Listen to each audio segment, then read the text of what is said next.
ओम शांति। 6/4/24 की वाणी है। आज बाबा ने कहा, मीठे बच्चे, श्रीमत पर अच्छी सर्विस करने वालों को ही राजाई की प्राइज मिलती है। तुम बच्चे अभी बाप के मददगार बने हो, इसलिए तुम्हें बहुत बड़ी प्राइज मिलती है। प्रश्न है, बाप ज्ञान की डांस किन बच्चों के सन्मुख बहुत अच्छी होती है? उत्तर है, जो ज्ञान के शौकीन हैं, जिन्हें योग का नशा है, उनके सामने बाप की ज्ञान डांस बहुत अच्छी होती है। नंबरवार स्टूडेंट हैं, परंतु यह वंडरफुल स्कूल है। कईयों में जरा भी ज्ञान नहीं है, सिर्फ भावना बैठी हुई है। उस भावना के आधार पर भी वर्षे के अधिकारी बन जाते हैं। ओम शांति। रूहानी बच्चों को रूहानी बाप समझाते हैं। इसको कहा जाता है रूहानी ज्ञान व सुप्रिचुअल नॉलेज। सुप्रिचुअल नॉलेज सिर्फ एक बाप में ही होती है और कोई भी मनुष्य मात्र में रूहानी नॉलेज होती नहीं। रूहानी नॉलेज देने वाला ही एक है, जिसको ज्ञान का सागर कहा जाता है। हर एक मनुष्य में अपनी अपनी खूबी होती है ना। बैरिस्टर बैरिस्टर है, डॉक्टर डॉक्टर है। हर एक की ड्यूटी पार्ट अलग अलग है। हर एक की आत्मा को अपना अपना पार्ट मिला हुआ है और अविनाशी पार्ट है। कितनी छोटी आत्मा है, वंडर है ना। गाते भी हैं, चमकता है भ्रिकुटी के बीच, यह भी गाया जाता है निराकार। आत्मा ये शरीर रूपी तख्त लेती है बहुत छोटी सी बिंदी, और सब आत्माएं एक्टर हैं। एक जन्म के फीचर्स ना मिले दूसरे में, एक जन्म का पार्ट ना मिले दूसरे से।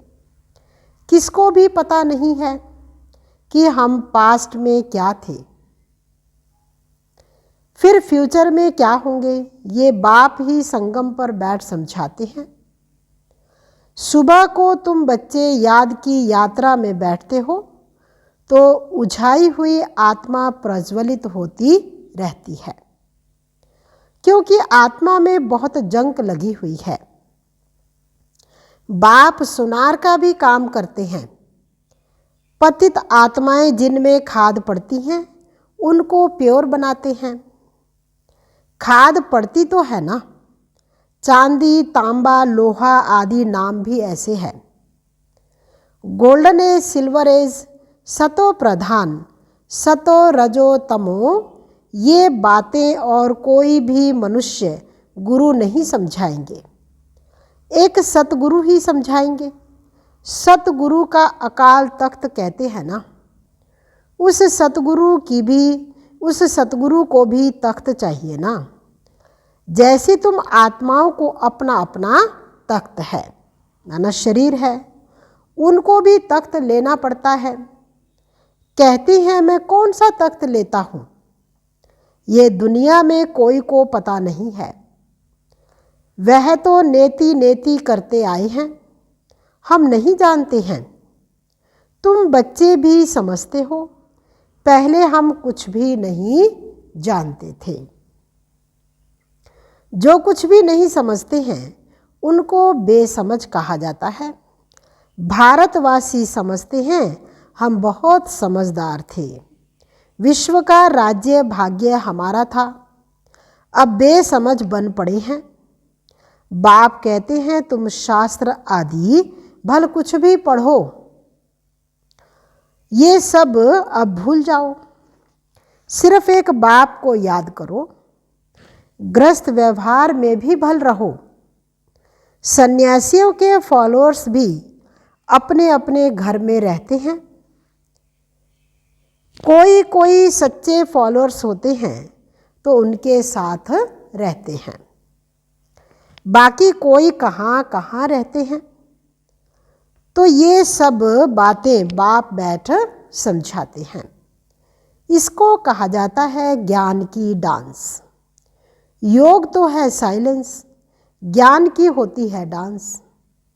योग में तो बिल्कुल शांत रहना होता है। डेड साइलेंस कहते हैं ना, 3 मिनट डेड साइलेंस।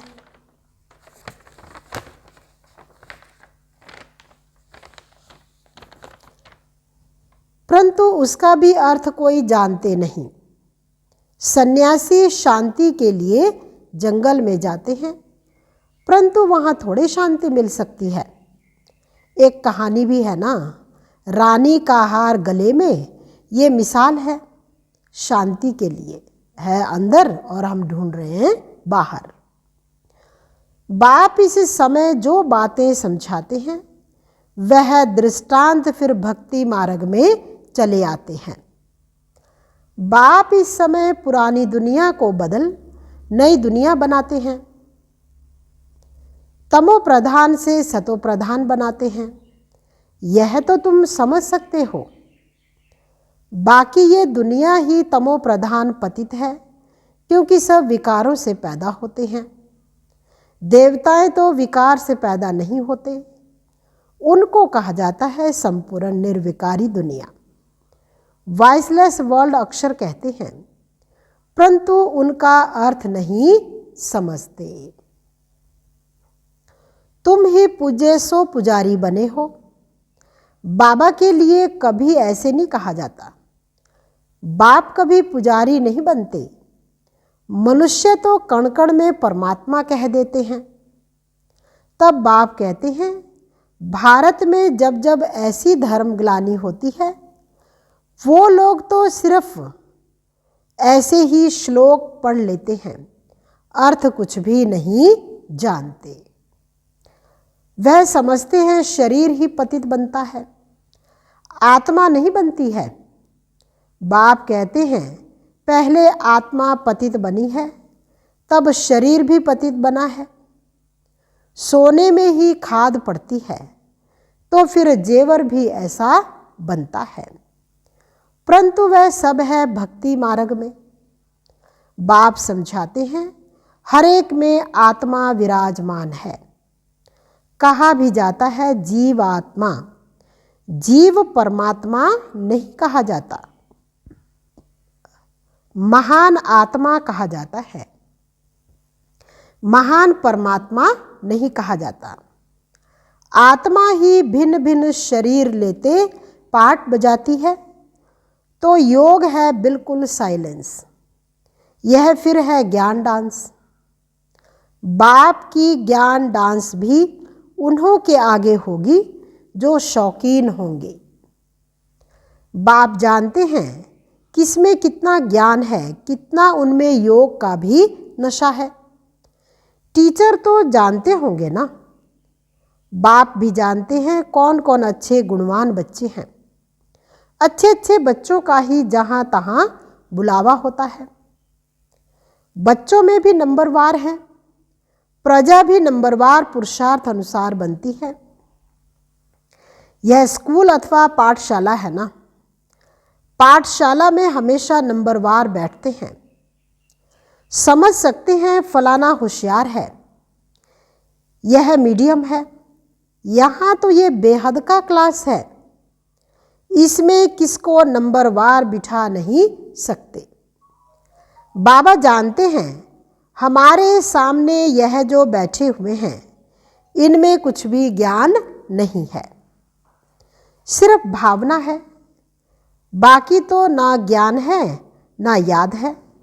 इतना निश्चय है, यह बाबा है, इनसे हमको वर्षा लेना है। वर्षा तो सबको मिलना है, परंतु राजाई में तो नंबरवार पदवी है। जो बहुत अच्छी सर्विस करते हैं उनको तो बहुत अच्छी प्राइज मिलती है। यहाँ सभी को प्राइज देते रहते हैं। जो राय देते हैं, माथा मारते हैं, उनको प्राइज मिल जाती है। अभी तुम जानते हो विश्व में सच्ची शांति कैसे हो। बाप ने कहा है, उनसे पूछो तो सही कि विश्व में शांति कब थी? कभी सुनी व देखी है? किस प्रकार की शांति मांगते हो? कब थी? तुम प्रश्न पूछ सकते हो, क्योंकि तुम जानते हो जो प्रश्न पूछे और खुद ना जानता हो तो उनको क्या कहेंगे?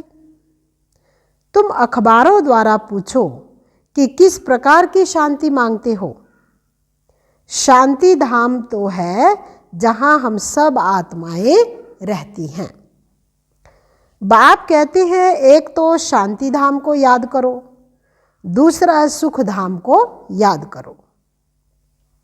सृष्टि के चक्र का पूरा ज्ञान ना होने कारण कितने गपोड़े आदि लगा दिए हैं। तुम बच्चे जानते हो, हम डबल सिरताज बनते हैं। हम देवता थे, अब फिर मनुष्य बने हैं। देवताओं को देवता कहा जाता है, मनुष्य नहीं, क्योंकि दैवी गुणों वाले हैं ना।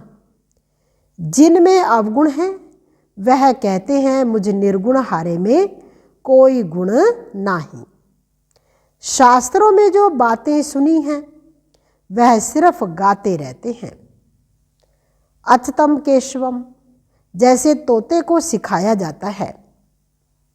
कहते हैं, बाबा आकर हम सबको पावन बनाओ। ब्रह्म लोक को वास्तव में दुनिया नहीं कहेंगे, वहां तुम आत्माएं रहती हो। वास्तव में पाठ बजाने की दुनिया यही है, वह है शांति धाम। बाप समझाते हैं, मैं बैठ तुम बच्चों को अपना परिचय देता हूं। मैं आता ही उसमें हूं जो अपने जन्मों को नहीं जानते। यह भी अभी तुम सुनते हो। मैं इनमें प्रवेश करता हूं। पुरानी पतित दुनिया रावण की दुनिया है। जो नंबर 1 पावन था वही फिर नंबर लास्ट पतित बना है। उनको अपना रथ बनाता हूं। फर्स्ट सो लास्ट में आया है, फिर फर्स्ट में जाना है। चित्र में भी समझाया है। ब्रह्मा द्वारा मैं आदि सनातन देवी देवता धर्म की स्थापना करता हूं। ऐसे तो नहीं कहते हैं देवी देवता धर्म में आता हूं। जिस शरीर में आकर बैठते हैं वही फिर जाकर नारायण बनते हैं। विष्णु कोई और नहीं है। लक्ष्मी नारायण अथवा राधे कृष्ण की जोड़ी कहो। विष्णु कौन है यह भी कोई नहीं जानते हैं। बाप कहते हैं, मैं तुमको वेदों शास्त्रों सब चित्रों आदि का राज समझाता हूं। मैं जिसमें प्रवेश करता हूं वह फिर यह बनते हैं। प्रवृत्ति मार्ग है ना। यह ब्रह्मा सरस्वती फिर ये लक्ष्मी नारायण बनते हैं। इनमें ब्रह्मा में मैं प्रवेश कर ब्राह्मणों को ज्ञान देता हूं, तो ये ब्रह्मा भी सुनते हैं। ये फर्स्ट नंबर में सुनते हैं। यह है बड़ी नदी ब्रह्मपुत्रा। मेला भी सागर और ब्रह्मपुत्रा नदी पर लगता है। बड़ा मेला लगता है जहां सागर और नदी का संगम होता है। मैं इनमें प्रवेश करता हूं, यह वह बनते हैं। इनको वह ब्रह्मा सो विष्णु बनने में 1 सेकंड लगता है। साक्षात्कार हो जाता है और झट निश्चय हो जाता है। मैं यह बनने वाला हूं, विश्व का मालिक बनने वाला हूं। तो ये गदाई क्या करेंगे? सब छोड़ दिया। तुमको भी पहले मालूम हुआ बाबा आया हुआ है। यह दुनिया खत्म होने वाली है तो झट भागे। बाबा ने नहीं भगाया। हाँ, भट्ठी बननी थी, कहते हैं कृष्ण ने भगाया। अच्छा, कृष्ण ने भगाया तो पटरानी बनाया ना। तो इस ज्ञान से विश्व के महाराजा महारानी बनते हैं। यह तो अच्छा ही है, इसमें गाली खाने की दरकार नहीं।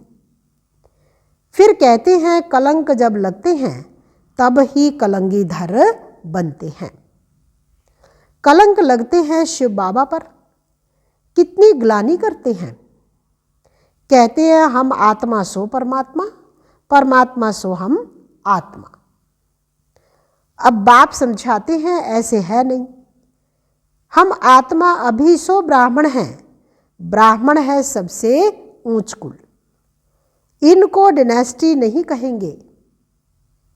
डिनेस्टी अर्थात जिसमें राजाई होती है। ये तुम्हारा कुल है बहुत सहज। हम ब्राह्मण सो देवता बनने वाले हैं, इसलिए दैवी गुण धारण करने हैं। सिगरेट बीड़ी आदि का देवताओं को भोग लगाते हो क्या? श्रीनाथ द्वारे में बहुत घी के मालठाल बनते हैं। भोग इतना लगाते हैं जो फिर दुकान लग जाती है, यात्री जाकर लेते हैं। मनुष्यों की बहुत भावना रहती है। सतयुग में तो ऐसी बातें होती नहीं, ऐसी मक्खियाँ आदि होंगी नहीं जो किसी चीज़ को खराब करे। ऐसी बीमारी आदि वहाँ होती नहीं। बड़े आदमियों के पास सफाई भी बहुत होती है, वहाँ तो ऐसी बातें होती नहीं, रोग आदि होते नहीं। ये सब बीमारियां द्वापर से निकली हैं। बाप आकर तुमको एवर हेल्दी बनाते हैं।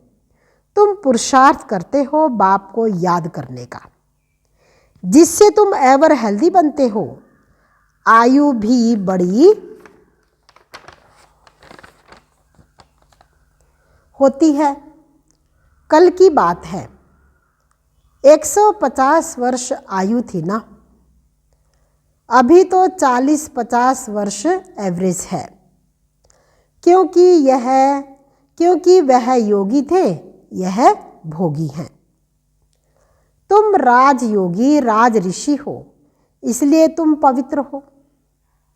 परंतु यह है पुरुषोत्तम संगम युग, मास या वर्ष नहीं। बाप कहते हैं मैं कल्प कल्प पुरुषोत्तम संगम युगे युगे आता हूँ। बाप रोज रोज समझाते रहते हैं, फिर भी कहते हैं एक बात कभी नहीं भूलना, पावन बनना है तो मुझे याद करो। अपने को आत्मा समझो, देह के सभी धर्म त्याग करो। अब तुमको वापिस जाना है। मैं आया हूं तुम्हारी आत्मा को साफ करने, जिससे फिर शरीर भी पवित्र मिलेगा। यहां तो विकार से पैदा होते हैं। आत्मा जब संपूर्ण पवित्र बनती है तब तुम पुरानी जुत्ती को छोड़ते हो, माना शरीर को छोड़ते हो, फिर नई मिलेगी। तुम्हारा गायन है वंदे मातरम। तुम धरती को भी पवित्र बनाती हो। तुम माताएं स्वर्ग का द्वार खोलती हो, परंतु ये कोई नहीं जानता। अच्छा, मीठे मीठे सिकिलधे बच्चों प्रति मात पिता बाप दादा का याद प्यार और गुड मॉर्निंग। रूहानी बाप की रूहानी बच्चों को नमस्ते। रूहानी बच्चों की रूहानी बाप दादा को दिलवा जान सिकवा प्रेम से नमस्ते। ओम शांति। धारणा के लिए मुख्य सार है, आत्मा रूपी ज्योति को प्रज्वलित करने के लिए सवेरे सवेरे याद की यात्रा में बैठना है। याद से ही जंक निकलेगी। आत्मा में जो खाद पड़ी है वह याद से निकाल सच्चा सोना बनना है।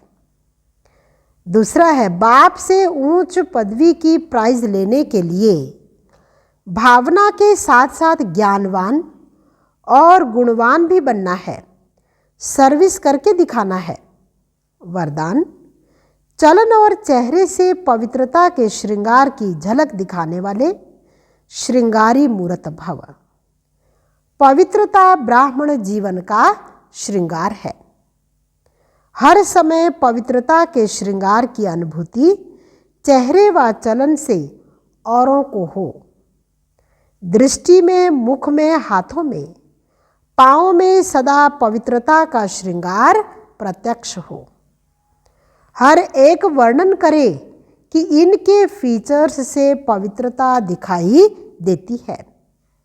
नैनों में पवित्रता की झलक है, मुख पर पवित्रता की मुस्कुराहट है और कोई बात उन्हें नजर ना आए। इसको ही कहते हैं पवित्रता के श्रृंगार से श्रृंगारी हुई मूरत। स्लोगन: व्यर्थ संबंध संपर्क भी अकाउंट को खाली कर देता है, इसलिए व्यर्थ को समाप्त करो। सार्था मीठे बच्चे, श्रीमत पर अच्छी सर्विस करने वालों को ही राजाई की प्राइज मिलती है। तुम बच्चे अभी बाप के मददगार बने हो, इसलिए तुम्हें बहुत बड़ी प्राइज मिलती है। ओम शांति।